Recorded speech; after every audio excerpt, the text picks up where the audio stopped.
The Singapore industrial property leasing market has picked up in momentum in terms of inquiries and committed deals in the first half of this year after a tepid fourth quarter in 2013. The committed leasing deals were predominantly driven by renewals and some relocations to contain costs or to achieve long-term cost savings. This increase, mainly seen for business to zone industrial space meant for heavy industries, was supported by the uplift in business sentiment among manufacturers. The interests, by and large, come from growth industries like the clean technology, oil and gas, as well as the info communication sector, such as data center service providers. In the first half of this year, we also see an increase in inquiries for independent high specification or high-spec industrial buildings, particularly those located in the fringe of CBD. For example, the newly independent high specification development Aperia at Kallang Avenue has attracted notable tenants like Intel, Roche Diagnostic and Audi, partly due to its proximity to the central region. Such developments are popular with multinational corporations due to their office-like facades and good corporate image. They offer industrialists like industrial premises equipped with better building specifications such as central aircon, building automation system, CCTV, high ceiling height clearance, wide column span, and higher grade electrical power loading. In addition, rents of independent high-spec premises are typically lower than office rents. Our research shows that as of second quarter this year, island-wide independent high-spec rents are about 55% to 65% lower than island-wide grade A and B office premises.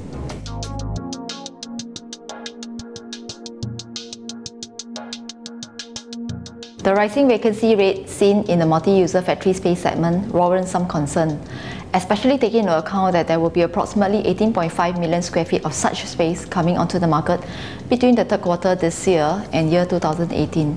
However, the good news is that the landlords of such facilities are expected to remain realistic in their rental expectations. This will benefit industrialists as there will be more affordable space options for lease in the market.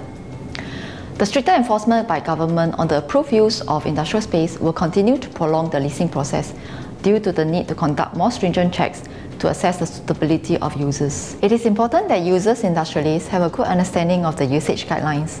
Industrialists should speak to experienced real estate consultants to assist them in the qualifying assessment before they embark on their property search. This will help to minimize any wastage of time, avoid incurring extra costs if they are required to look for alternative premises in the event if they are evicted by the authorities. Take away the hassle of having to look for a replacement tenant to take over the existing tenancies. More challenges may arise from JDC's latest revision to its subletting policy with effect from 1st October 2014. Industrialists who build their properties on JDC leased land will have to take up at least 70% of the total building GFA, up from the current 50% come 1st October 2014. The main intention is to ensure that industrialists will continue to occupy the majority of the space. This change may result in pockets of unoccupied space in some facilities if the landlord is unable to find a suitable tenant that is allowed for the sublet space. We advise industrialists to be realistic in the projection of the space requirement when they secure land directly from the government agencies. This is so that they will not be caught by the policy and are able to put their space to good use. However, we also understand that this can be a challenging task to achieve as business model changes, and it could result in idle space that industrialists are not able to lease out. We certainly hope that authorities will assess the situation for genuine cases and provide a solution to these industrialists.